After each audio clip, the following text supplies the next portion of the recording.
Alhamdulillah wassalatu wassalamu ala Rasulillah wa ala alihi wa ashabihi wa mawalah ma ba'd. Ya ayyuhalladzina amanu taqullaha haqqa tuqatih wa la tamutunna illa wa antum muslimun. Allahumma arinal haqqa haqqan warzuqna tiba'ah wa arinal batila batilan warzuqna ijtinabah. Ikhwatal iman wa akhwati fillah muslimin dan muslimat rahimani wa rahimakumullah. Kalimat yang pertama tentu setelah memuji kepada Allah Subhanahu wa taala atas segala nikmat yang telah dilimpahkan. Alhamdulillah alladzi bi ni'matihi tatimmus shalihat. Yang kedua adalah saya pengen memberikan sedikit pernyataan dari apa yang saya lihat, Masya Allah. Ini Masjid Al-Bilal yang saya lihat adalah merupakan suasananya mirip-mirip dengan Masjidil Haram. Mirip-mirip suasananya, bukan keberkahannya. Kalau di Masjidil Haram itu sholatnya ada pembatas-pembatas jalan dengan pembatas-pembatasnya. Ya, di sini pun juga ada motor ya. Kemudian orang pun juga sholatnya sampai di jalan-jalan, Masya Allah, karena memang jumlahnya sangat banyak. Dan suasana yang saya lihat daripada keadaan Masjid Al-Bilal ini, jamaahnya luar biasa, Masya Allah. Semangat, kemudian saling berlomba di dalam kebaikan, dilihat dari rapat dan lurusnya shaf pun juga luar biasa. Ya. Ini upaya di dalam menghidupkan sunnah Rasulullah Sallallahu Alaihi Wasallam. Semoga semangat ini selalu istiqomah hingga kita meninggalkan dunia ini dalam keadaan husnul khotimah. Dan semoga nanti di akhirat kita pun juga dipertemukan dengan Nabi karena kita telah berupaya mengamalkan sunnah Nabi Sallallahu Alaihi Wasallam. Nabi Sallallahu Alaihi Wasallam bersabda dalam hadis yang disampaikan oleh Anas bin Malik radhiyallahu taala anhu, "Man ahya sunnati faqad ahabbani." Siapa yang menghidupkan sunnahku, kata Nabi sallallahu alaihi wasallam, menghidupkan artinya adalah mengamalkan. Masya Allah, jazakumullah. Banyak sekali, Masya Allah. Ya, zam-zamnya ada ini. Masya Allah, jazakumullah khairan. Nabi Shallallahu Alaihi Wasallam bersabda, siapa yang menghidupkan sunnahku, maka itulah orang yang mencintaiku. Man ahya sunnati faqad ahabbani, wa man ahabbani kana ma'i fil jannah. Dan siapa yang kecintaannya besar kepada Nabi Shallallahu Alaihi Wasallam, siapa yang mencintai Nabi Shallallahu Alaihi Wasallam, maka dia akan bersama aku, kata Nabi, bersama Nabi Shallallahu Alaihi Wasallam di dalam surga. Semoga Allah mempertemukan kita di dalam surga bersama Nabi Sallallahu Alaihi Wasallam. Ikhwatal iman wa akhwati fillah. Yang kedua, berkaitan tentang juga pernyataan saya dengan Masjid Al-Bilal ini. Ini satu-satunya juga salah satu masjid yang kayaknya di Jakarta yang semua umur saya mengajar di sini. Dari usia anak-anak. Waktu Ramadan sebelumnya anak-anak di atas. Masya Allah, yang anak-anaknya juga semangat. Kemudian juga kajian ibu-ibu duha pun juga beberapa kali saya di sini, dan ibu-ibu pun juga jamaahnya semangat banyak. Dan sekarang bapak-bapak, Masya Allah, tak kalah juga semangat. Semoga semangat ini terus Allah berikan taufik sehingga bernilai pahala dan mendatangkan ampunan dari Allah Subhanahu Wa Taala. Dan ini adalah diantara sifat orang-orang soleh, yaitu bersegera. Orang yang bersegera tentunya adalah orang yang memiliki semangat, bersegera di dalam melakukan amal soleh, bersegera di dalam melakukan kebaikan, bersegera di dalam melakukan perkara yang baik yang dicintai dan diridai oleh Allah Subhanahu wa taala.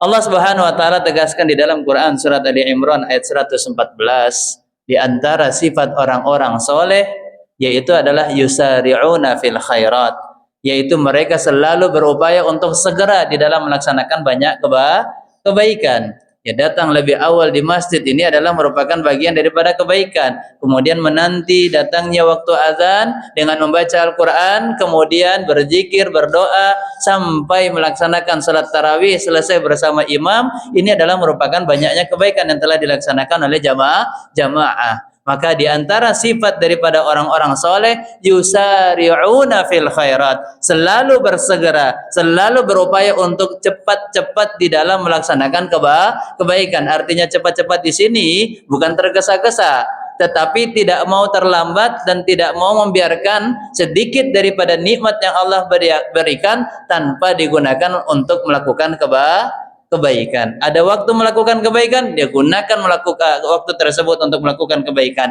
Ada harta yang bisa digunakan untuk melakukan kebaikan, maka walaupun harta yang dia miliki sedikit, tapi dia berupaya untuk bersegera menggunakan hartanya tersebut untuk kebaikan. Dan itulah diantara sifat orang-orang soleh, dan diantara keberuntungan daripada orang soleh adalah mendapatkan surganya Allah Subhanahu wa Ta'ala. Sebagaimana dalam hadis yang sahih, hadis qudsi, Allah Subhanahu wa Ta'ala berfirman, a'adatu li'ibadiyas sholihin, aku telah menyiapkan satu tempat yang penuh kebaikan dan keistimewaan serta kebahagiaan untuk hamba-hambaku yang soleh.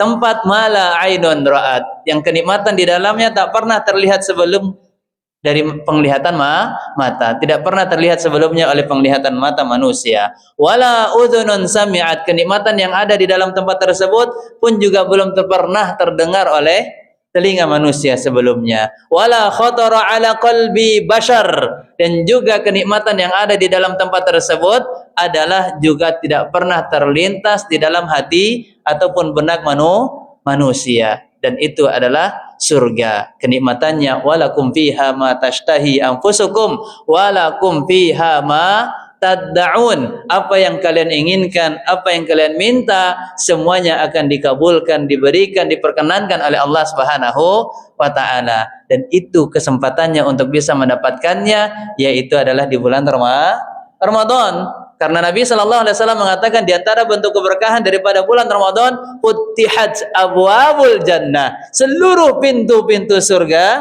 dibuka, tidak ada satupun daripada pintu surga yang ditutup oleh Allah Tabaraka wa Ta'ala, dan seluruh pintu-pintu neraka wa ghulliqat abwabun nar wa tughlaq abwabul jahim, dan seluruh pintu-pintu neraka, pintu jahim itu ditutup oleh Allah Subhanahu wa Ta'ala, dan tidak ada satupun daripada pintu neraka yang dibuka oleh Allah Subhanahu wa Ta'ala ketika datang bulan Ramadan. Dari awal Ramadan hingga akhir Ramadan keadaannya demikian.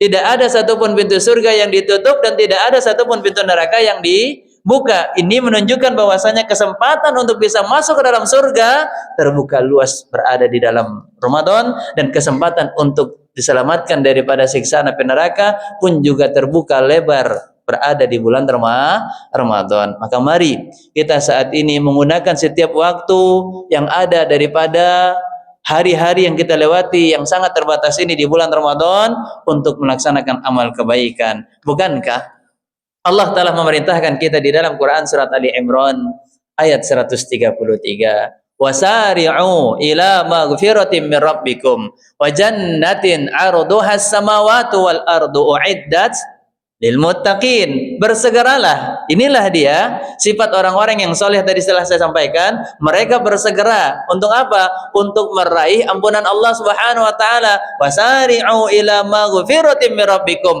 dan bulan Ramadan adalah bulan ampunan.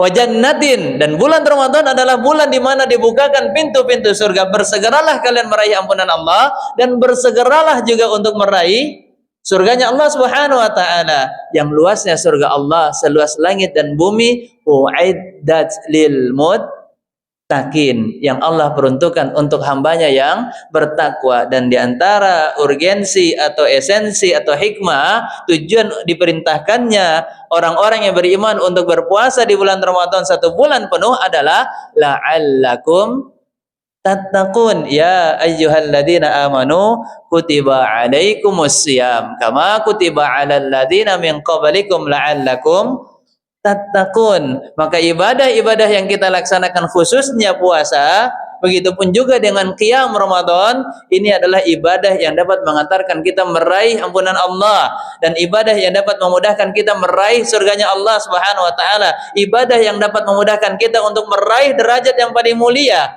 yang dimiliki oleh orang-orang yang beriman yang ada di sisi Allah, yaitu derajat takwa. Inna akramakum indallahi atqakum. Tapi apakah orang yang berpuasa akan mendapatkan pahala dan ampunan dari Allah Tabaraka wa taala? Apakah semua orang yang berpuasa mendapatkan ganjarannya? Begitupun juga apakah orang yang qiyamul lail, yang melaksanakan qiyam, yang melaksanakan salat malam, yaitu salat tarawih secara khususnya, apakah mereka semuanya mendapatkan pahala dan juga mendapatkan ampunan dari Allah Tabaraka wa taala? Maka jawabannya, apakah semuanya yang melaksanakan puasa dan qiyam mendapatkan pahala dan ampunan?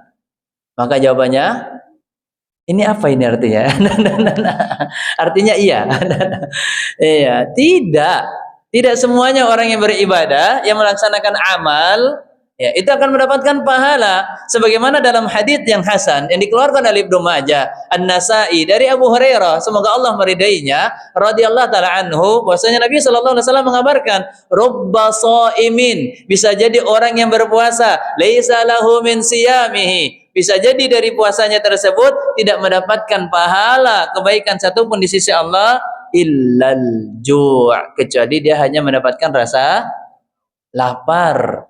Dalam riwayat yang lain wala atosh, yaitu mendapatkan rasa haus. Nah, ini ayat hadis Nabi sallallahu alaihi wasallam memberikan peringatan kepada orang-orang yang beriman, kepada orang-orang yang berpuasa. Bisa jadi kalian itu berpuasa tapi tidak mendapatkan ganjaran, tidak mendapatkan pahala, dan tidak menjadikan kalian meraih ampunan Allah Tabaraka wa taala. Padahal puasa ini adalah ganjarannya tidak ada batasnya. Sebagaimana dalam hadits qudsi, Allah Subhanahu wa taala berfirman, Nabi sallallahu alaihi wasallam sebelumnya bersabda bahwasanya kullu amali ibni Adam yudha'af. Setiap amalan Bani Adam akan dilipat gandakan, bahkan kata Nabi dilipat gandakannya ila sab'i mi'ati di'fin, sampai 700 kali lipat, illa shaum, kata Allah Subhanahu wa taala, kecuali ibadah puasa. Fa innahu li wa ana ajzi bi. Kata dalam firman Allah Subhanahu wa taala di dalam hadits qudsi, kecuali puasa, ini menunjukkan bahwasanya ibadah puasa adalah ibadah istimewa yang pahalanya tidak ada batasnya, tidak ada penentuan jumlah bilangan yang akan diberikan oleh Allah Tabaraka wa taala. Tapi sangat disayangkan, ada di antara orang yang berpuasa tidak mendapatkan pahala sama sekali. Begitupun juga tidak mendapatkan ampunan. Makanya Nabi sallallahu alaihi wasallam pun juga mengingatkan dalam hadisnya yang lain, rogima anfu rajulin. Rogima anf itu artinya adalah khoba wa khosir, celaka dan merugilah. Celakalah seseorang, dakhala alaihi Ramadan, dia bertemu dengan bulan Ramadan, bulan penuh ampunan, summan salakha, kemudian bulan Ramadan berlalu dari dirinya begitu saja, qabla an yughfaralah, sebelum dosa-dosanya diampuni oleh Allah Subhanahu wa taala. Maka ada orang yang bertemu dengan bulan Ramadan, bulan penuh ampunan, sebulan penuh dia dipertemukan oleh Allah Tabaraka wa taala, tetapi bulan Ramadan berlalu meninggalkan dirinya tanpa ada satupun kesalahan, dan dosa-dosanya yang sebelumnya yang pernah dia lakukan diampuni oleh Allah Subhanahu wa taala. Maka tentu ini menjadi catatan dan perhatian serta kehati-hatian bagi orang yang beriman yang berpuasa dan melaksanakan qiyam. Maka Nabi pun juga mengatakan tentang qiyam, rubba qaimin, bisa jadi orang yang berdiri melaksanakan salat, dia selesai bersama imam, laisa lahu min qiyamihi illa sahar, dia tidak mendapatkan ganjaran apapun daripada ibadah salatnya kecuali sahar. Sahar itu apa? Bergadang. Ya, bergadang. Ya, orang yang tidak tidur kan dengan waktu yang lama di malam hari namanya apa? Bergadang. Padahal kata Nabi sallallahu alaihi wasallam, keutamaan orang yang salat bersama imam sampai selesai, man qama ma'al imam hatta yansarifa kutiba lahu qiyamu lailah. Siapa yang salat bersama imam sampai selesai, sampai imam beranjak pergi meninggalkan tempatnya, maka akan tercatat baginya pahala seperti melaksanakan salat semalam suntuk, seperti dia bergadang sepanjang malam pahalanya. Padahal salat kita berapa lama, Pak? Tadi udah ada yang masang timer. Masya Allah. Paling lama berapa? 40 menit, Masya Allah. Itu udah paling batas akhir tuh. Lebih dari itu imamnya di blacklist. Subhanallah. 40 menit. Ya 40 menit. Kalau di Masjidil Haram hampir 2 jam. Dari jam 9 sampai jam 11. Itu gelombang pertama. Gelombang yang kedua itu dari jam 1 atau setengah 2 sampai menjelang jam 4 sampai menjelang sahur. Iya, hampir 2 jam dari jam 9 sampai jam 11. Gimana? Mau coba Masjid Al-Bilal? Benar-benar biar bisa suasananya di Masjidil Haram ya. Masya Allah. Habis itu udah kayak masjid ini ya, masjid yang lain lah. Safnya tinggal 2, 3 baris, subhanallah. Pada pindah semua, hijrah. Muhajirin meninggalkan Al-Bilal, Masya Allah. Ya paling cuma 40 menit atau 35 menit atau mungkin 30 menit. Iya. Tapi dengan kita ketika sholatnya baik dan benar bersama imam sampai selesai, tercatat seperti sholat sepanjang malam. Seolah-olah kita bergadang dalam satu malam itu semalam suntuk.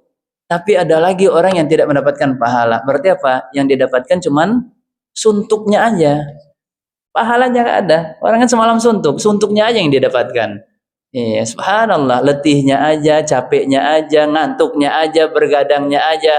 Tentu ini menjadi perhatian dan kehati-hatian bagi orang yang beriman yang melaksanakan sholat dan juga yang melaksanakan puasa, siam dan qiyam. Maka penutup daripada pembahasan nasihat kita hari ini, marilah kita perhatikan kualitas ibadah kita. Jangan sampai ibadah kita ini amilatun nasibah. Susah payah kita melaksanakannya tapi sia-sia tidak mendapatkan ganjaran. Atau di akhir Quran surat Al-Kahfi Allah katakan, "Qul hal nunabbiukum bil akhsarina a'mala alladziina dhalla sa'yuhum fil hayatid dunya wa hum yahsabuna annahum yuhsinuna sun'a."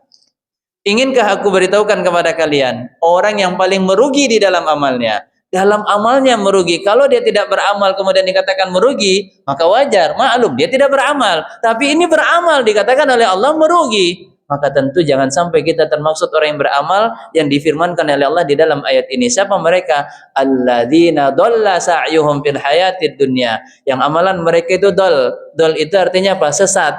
Sesat itu artinya apa? Tidak ada petunjuk. Tidak ada petunjuk artinya apa? Tidak dilaksanakan dengan ilmu. Maka ini menjadi catatan awal di dalam ibadah kita, hendaknya kita memiliki ilmu di dalam pelaksanaan ibadah kita, baik dalam puasanya, terlebih begitu pun juga di dalam qiyamnya, di dalam salat kita.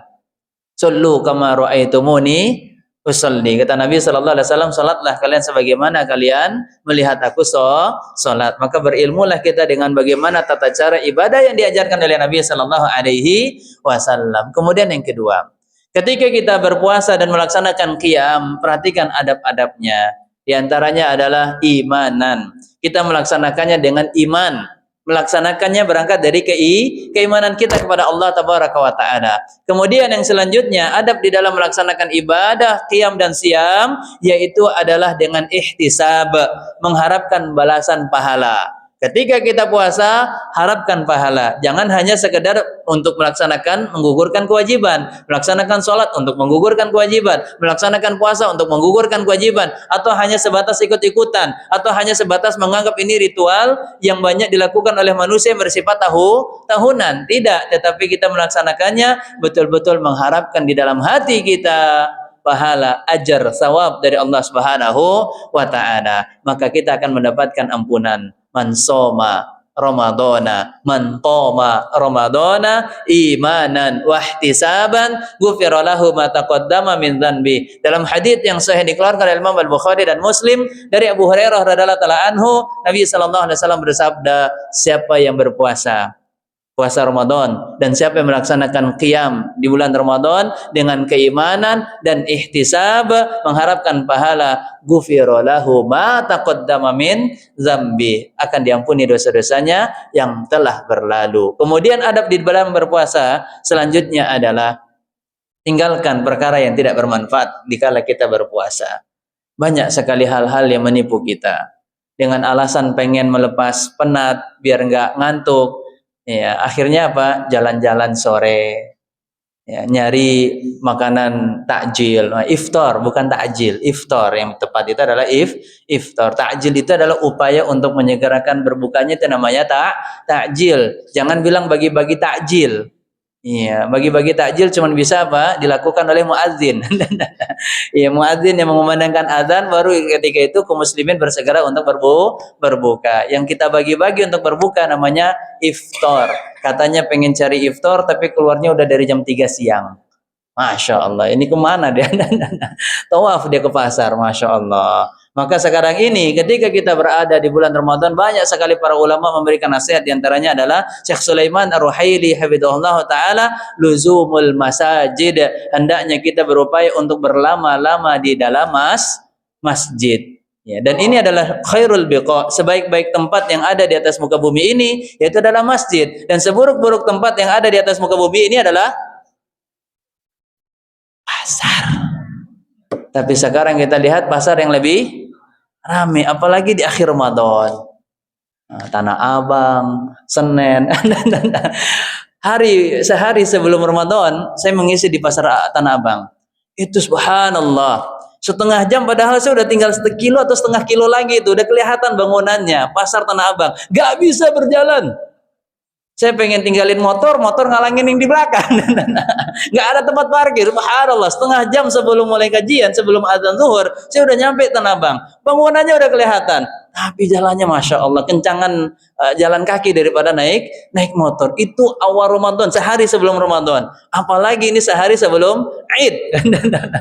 Allah, pada i'tikaf kemana nanti? Padahal diantara amalan yang disunahkan di akhir Ramadan adalah i'tikaf. Agar bisa apa? Meraih satu malam yang lebih utama daripada 1000 bulan, Lailatul Qadar. Dengan cara apa? Memperbanyak duduk di dalam masjid. Maka adab selanjutnya adalah tinggalkan hal-hal yang dapat melalaikan ibadah kita ketika puasa, ketika kita melaksanakan qiyam. Karena Nabi sallallahu alaihi wasallam mengatakan laisa siyam minal akli wasyarab. Puasa itu bukan hanya sekedar upaya untuk menahan diri daripada makan dan minum. Innamas siyam minal lagwi warrafas. Puasa itu adalah juga upaya untuk menahan diri daripada mengucapkan perkataan yang tidak ada manfaatnya dan menahan diri daripada melakukan segala sesuatu tindakan yang tidak ada manfaatnya. Perbuatan yang melalaikan ditinggalkan, perbuatan keji apalagi yang dibenci dan dimurkai oleh Allah kita tinggalkan. Maka sekarang ini jangan tertipu dengan penipu-penipu yang ada di tangan kita. Apa itu? Media sosial, HP. Maka puasa juga mata kita untuk melihat HP. Maka kalau bisa dari saat ini kita kurang-kurangi kegiatan dunia agar bisa fokus dengan kegiatan ibadah kita, karena belum tentu lagi di Ramadan yang akan datang kita berjumpa dengan bulan Ramadan. Selama belum terjadi kiamat, Ramadan pasti akan datang. Tetapi kitanya belum tentu ketemu lagi, diberikan kesempatan untuk bisa berjumpa dengan bulan Ramadan. Maka perjumpaan kita dengan bulan Ramadan ini adalah merupakan karunia dan rahmat dari Allah Subhanahu wa taala. Maka sambutlah karunia Allah dengan memperbanyak bersyukur, dan diantara bentuk bersyukur adalah dengan berupaya melaksanakan segala macam ibadah, baik itu ibadah yang bersifat fardu, begitupun juga ibadah-ibadah yang bersifat nawafil, yang bersifat sunnah. Maka inilah beberapa faedah nasihat yang dapat kami sampaikan. Dan yang terakhir, berdoalah agar setiap ibadah yang telah kita laksanakan dengan baik diterima oleh Allah Tabaraka wa taala. Di antara doanya, Rabbana taqabbal minna innaka antas samiul alim. Mudah-mudahan apa yang telah kita kaji menjadi ilmu yang bermanfaat. Semoga apa yang telah kita laksanakan diterima dan mendapatkan pahala yang besar di sisi Allah. Semoga Allah memberikan kita taufik untuk istiqomah hingga akhir hayat kita dalam keadaan husnul khatimah. Aqulu ma tasma'un wa aktafi bihadzal qadar wa sallallahu ala nabiyyina Muhammadin wa ala alihi wa sahbihi wa sallam wa akhiru da'wana anil hamdulillahi rabbil alamin. Subhanakallahumma wa bihamdika asyhadu an la ilaha illa anta astaghfiruka wa atubu ilaik. Jazakumullahu khairan. Assalamualaikum warahmatullahi wabarakatuh.